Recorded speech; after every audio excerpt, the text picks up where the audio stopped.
welcome. Today you're about to meet a man who has lived his life for God. And throughout his life, he enjoyed the supernatural provision of miracle after miracle. He met and married the girl of his dreams. They gave birth to a remarkable son and adopted a beautiful daughter. And though his son was born with life-threatening heart troubles, by the grace of God, every surgery has been life-saving. Miracles, each and every one. Until one day, after miraculously recovering from an operation that doctors believed had no chance of survival, the unthinkable happened. His son died senselessly 10 days later from a non-related blood clot to his brain. Our guest today, who doesn't live a single day without mourning for his dead son, is plagued with the question, why? Why did God let this happen? I invite you to join us as we help answer this question. I'm Creflo Dollar, and this is Your World.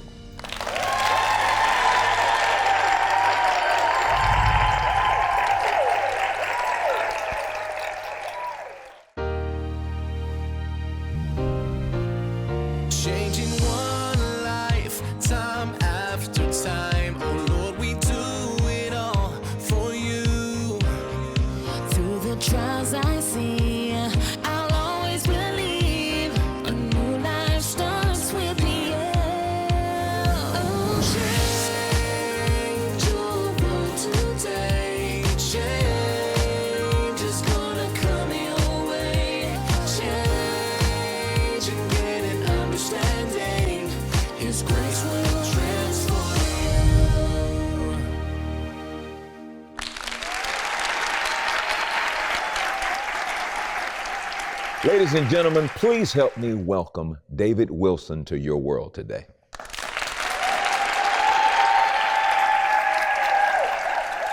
Yes. Hey, David. Nice to meet you. Good to meet you, sir.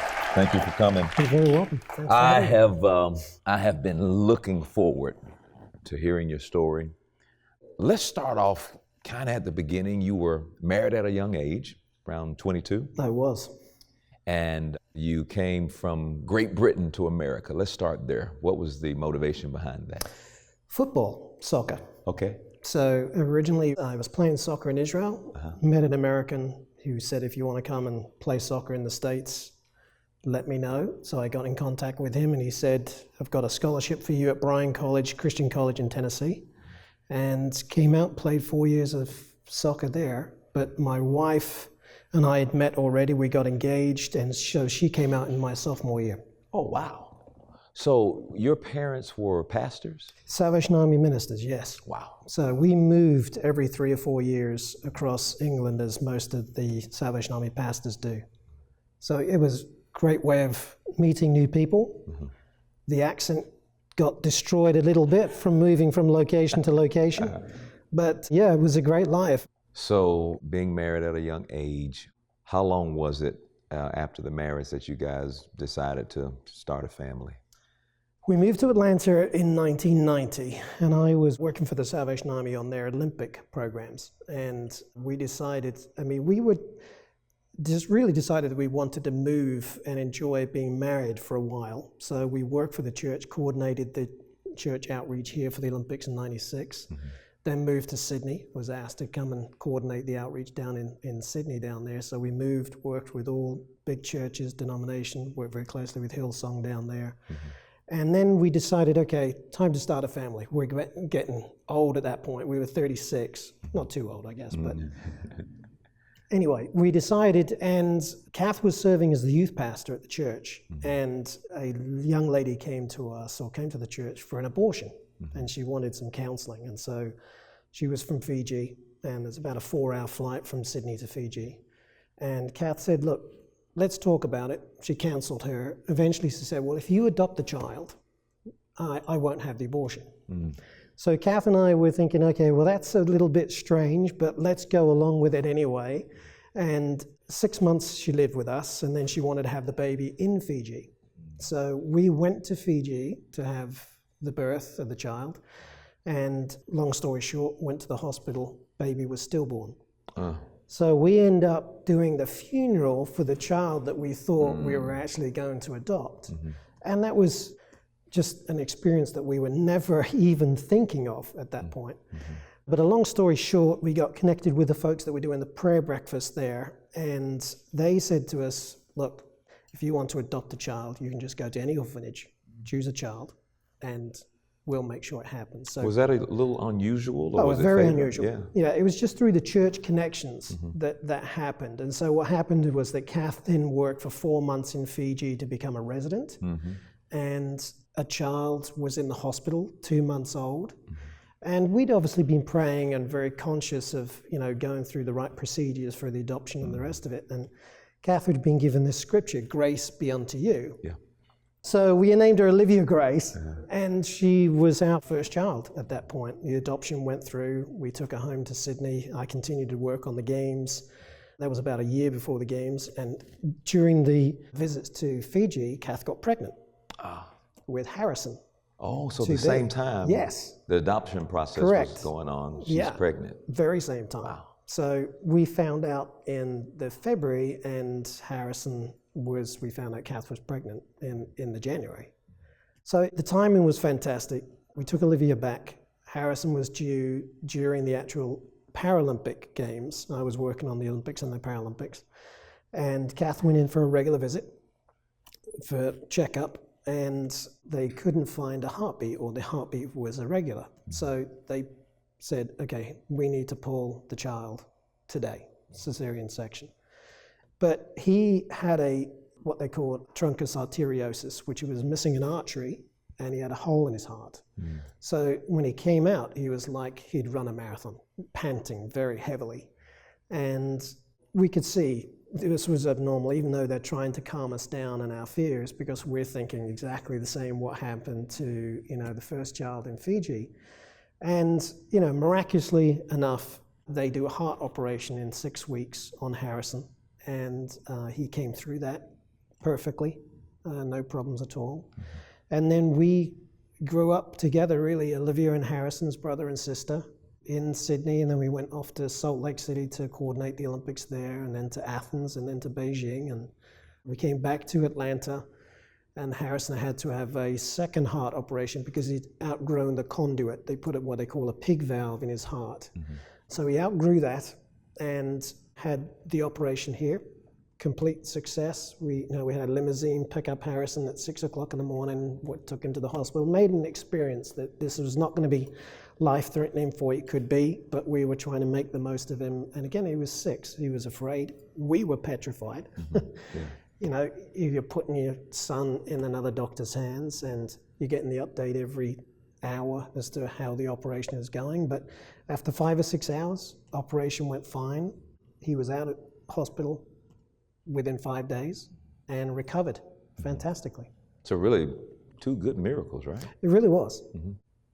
So after that operation, Harrison begins to grow up, enjoy life. I'm sure you guys bonded. Every day was just a wonderful time.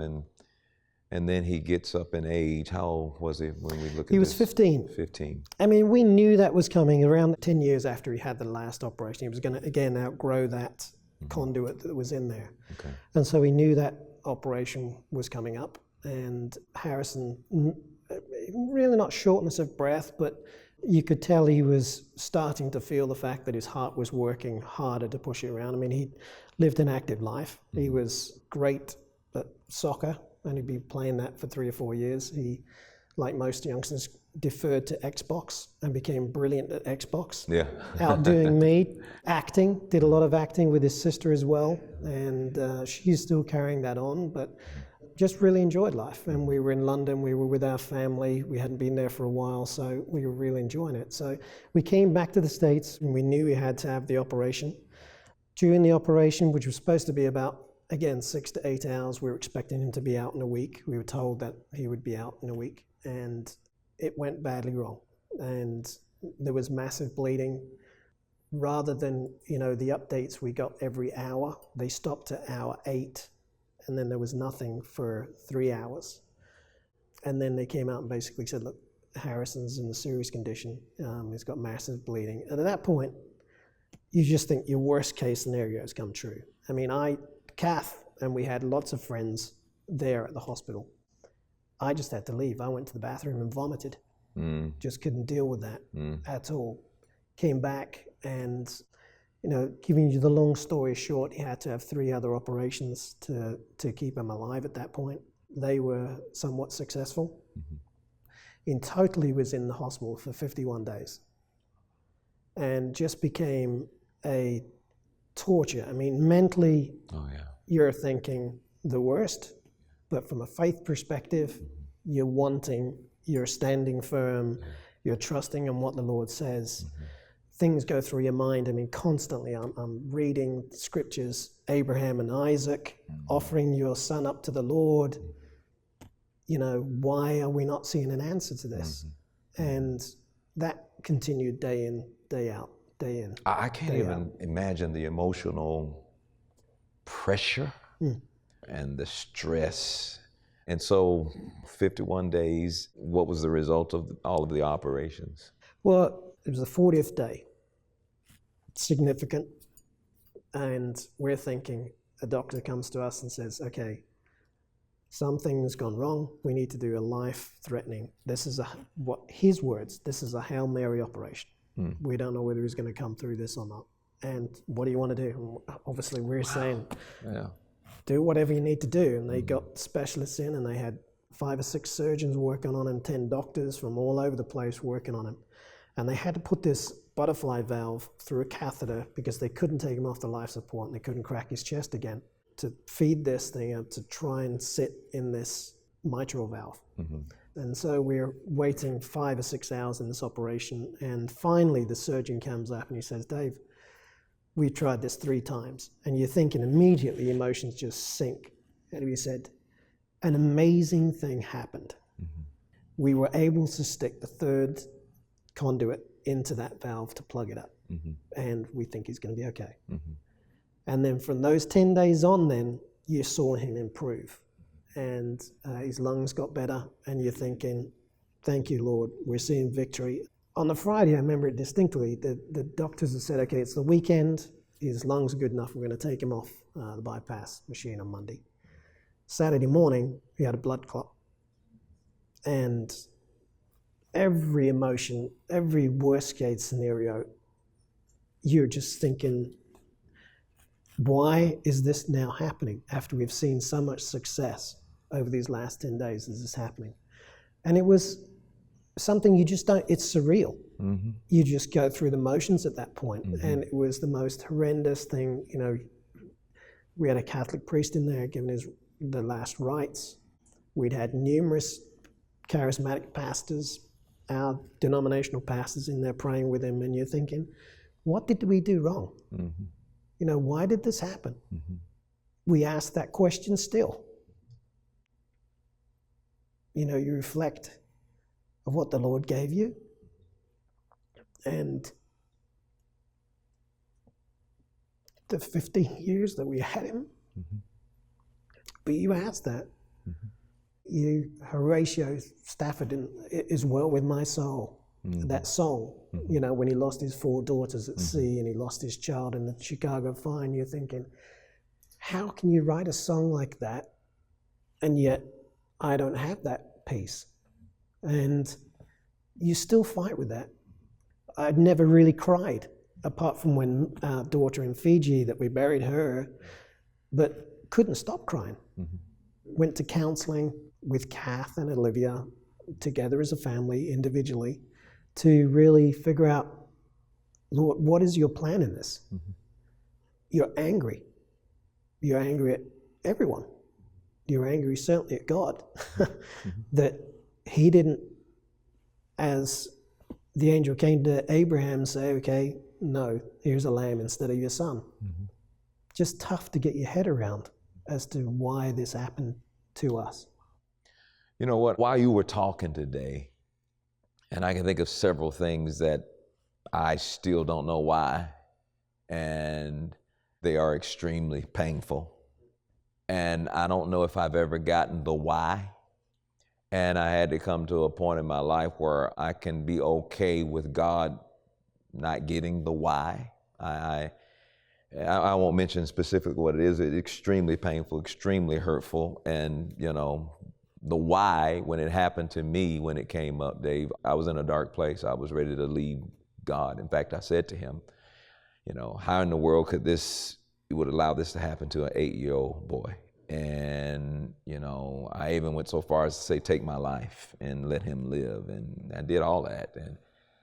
And he didn't. And I spent time in a closed room for about 3 days trying to decide whether or not I wanted to continue on with this God who would do this. And of course, I couldn't find anybody else to blame. It was only 2 people I could blame, or at least one, me and God. I mean, it was just easier to blame me and to blame God.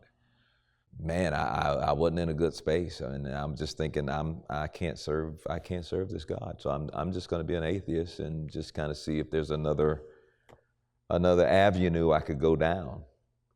As I say these things, how close were you to having to deal with some of those same thoughts? Absolutely. Been there, done that. Yeah. I mean, you're constantly thinking, can I really go through with this? Can I really put this facade on of being a Christian man and not really believe what I'm saying? Mm-hmm. And the only hope that I hang on to, and at that time and the dark period that I was in, is the only way I've got to see my son again is that I have to trust you. Does that make sense? Oh, and it's I'm like, right there with you. And I'm like, if I don't hold on to that thread, I've got no chance of seeing my son again. Mm-hmm. And in the darkest point, that was the only thing I was holding on to. Yeah. I may not be quite satisfied with the why. You may not be. Those of you who are watching the program, you guys may not be. But what I am satisfied with is the God who did and has done so much for me. The God that gave me stuff I know I didn't earn, I know I didn't deserve, and he kept doing this. The God that allowed me those 8 years, and the God that disagreed with me when I said, trade my life for his, and the things that I know and understand now. Boy, I got to hold on to what I know. And what I don't know, I'll let him have that until he's ready to give me some more of what I don't know. But what I do know, you're not taking that from me. And I'm going to keep what I do know. I'm going to hang on to what I do know. And Satan, I'm coming after you with everything that I have to do that. I think sometimes people, and they mean well, they try to give, well, with me, it may be a little different with you. They try to give me this like exact thing and, this absolute of why this took place. And I was never satisfied with an absolute. You come bring me an absolute and I'd come with another question. Yeah. You come bring me, well, this is absolutely why this happened. And I mean, even when some people, out of the goodness of their heart, and I would always come with something else. It had to be a revelation from God, and it had to be a peace on the inside of me that could satisfy me. And yet, one day I'm gonna be in heaven. And I had a crazy experience when I had a car wreck 18 years ago, way after this incident happened, and I had my eyes open. I know it sounds a little strange what I'm about to say, but I'm telling myself, Dave, I'm like, let me keep my eyes open so I can see how this works. Because I'm thinking, I'm going to die today. Yeah. This is crazy. And my eyes were open, but I saw angels go past my eyes. And I can describe them to the day like it happened yesterday. And when I saw those angels go by, my eyes were still open, but now I'm not seeing what's in front of me. I'm now seeing what was not in front of me physically. And I saw a line of people, but they were out of focus. And those people were coming towards me, and I was coming towards those people. And the closer we got, it appears like they began to come into focus. Mm-hmm. And I felt like I almost began to recognize a couple of them. And then in the middle of me and those people who were out of focus, the voice of God came, and it was like a sonic voice. You can almost see the energy of it. And it said, no, too much unfinished business. And everything went in reverse, and I'm back in the car and I'm upside down seeing them. And I'm thinking, at the time I'm working like, what else am I gonna do? And I'm like, too much unfinished business? What do you mean too much unfinished business? That day helped to increase my hope. Yeah. That I'm not just reading nice little scriptures. Heaven's real. Yeah. Angels are real. God is real. And I am going to see again those loved ones. So that's how I would encourage you. Your story in itself, the fact that you continue to work for the Lord and work for Jesus and trust Him and to stay with that, that's pretty big. So I want you really to have the last word. What would you say to people who have experienced something similar to what I explained in my life and what you've explained to us in your life? What could you say to them having gone through it? Kath and I and Olivia have really held on to each other during this time. And we don't know why, but we're trusting in the Lord. And ever since then, we have seen tremendous blessings in our life, despite the fact that we've lost our son. The program that we'd worked on hosting athletes' family members during the Olympics, and we've hosted, 3,000 athletes' family members in church people's homes. We've now introduced a new program called Faith Stay, which is just like an Airbnb. People know Christ was born in an Airbnb. And we just feel that that's a way of being able to open up Christian homes to host people and be a hospitality program. And so that program developed 18 months ago. It's got 4,000 nights already. And we're encouraging churches to do it because it's a great way of people being able to tithe back to the church. Yeah. So that has been a tremendous blessing that we've just seen the Lord in the last 2 years really say, okay, you're standing on my promise. I'm going to be there for you. Yeah, that's good. That's really good. Did you guys get a lot out of our guest today? I did.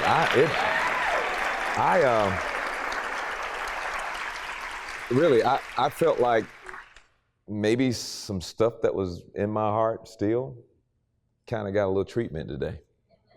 And I really appreciate it. I wish you well. I pray that when you have that enlightenment from heaven that becomes so extremely satisfying, that you come back and share it with us. Thank you. So that others can be blessed as a result of it. I appreciate you, brother. Thank you so much. Appreciate it. Thank you so much. Popular culture has resigned itself to a there's nothing you can do about it attitude towards sickness, disease, and death. And looking around us, it shows. We see people meekly accepting the death of a child or the debilitating loved ones, whether physical or mental. But God never intended humans to suffer like this. And when we study the Bible, we see promises after promises of healing and wholeness. And when we accept by faith God's word, we can experience this healing firsthand. I want to thank my guest, David Wilson, for joining us today. And listen, if there's something going on in your world and you need help, or if someone you know needs help, please reach out and connect with us online at yourworldwithcreflo.com. Stay connected with me on Facebook, Twitter, and Instagram, and know that I'd love to hear from you. I'll see you next time right here on Your World.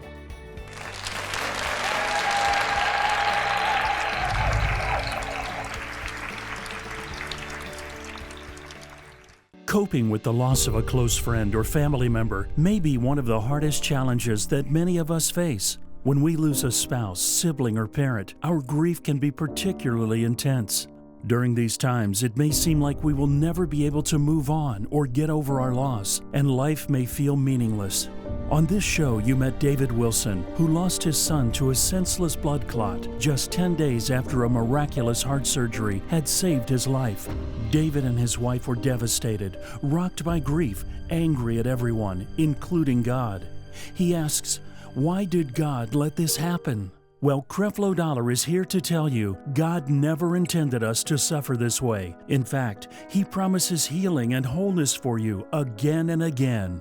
When you suffer grief or just hit sideways from life situations, your faith will continually be tested and challenged. In Creflo Dollar's 2-DVD series, Faith in a Dry Season, he will show you how the finished works available through God's grace can be yours through the strengthening of your belief. This series walks you through how to stand on His Word, even when everything seems hopeless. Next, Creflo wants you to have his DVD teaching, Covenant of Promise. Because of the current covenant of grace under which we now live, everything we need has already been made available to us by the cross of Christ. However, to get Jesus' finished works to manifest in our lives, we must respond to them in faith.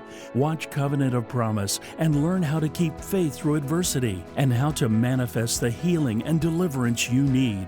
Call right now to receive the 2-CD series, Faith in a Dry Season, and the DVD teaching, Covenant of Promise, for your love gift of only $30 or more. And for bringing this teaching home for you and your family, you will also get the free bonus uncut interview on DVD from today's program. You only saw a small part of the interview between Creflo Dollar and David Wilson as they tackle the hard questions about faith in the supernatural. Watch the entire conversation and learn how to regain or strengthen your faith and manifest healing in your own life. Call or go online now to receive all 4 discs available together only through this special offer for your tax-deductible donation of only $30 or more. God's grace is there for you through your faith in Him. Call the number below or visit our website right now.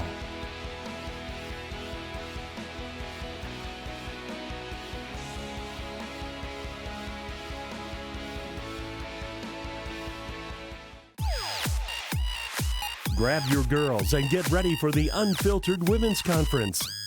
3 impactful days and 13 sessions featuring Taffy Dollar, Sarah Jakes Roberts, Dee Freeman, Cynthia Brazelton, Rashida, Crystal Lee, Kiera Sheard, Miranda Curtis.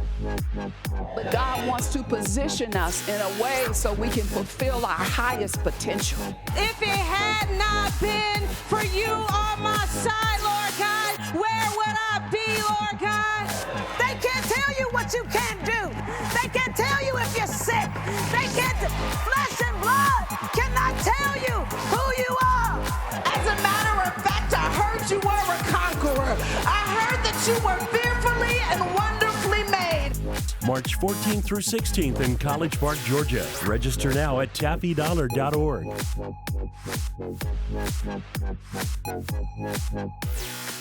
Thank you, partners and friends. Your love and financial support makes it possible to bring this message into millions of homes all across the globe.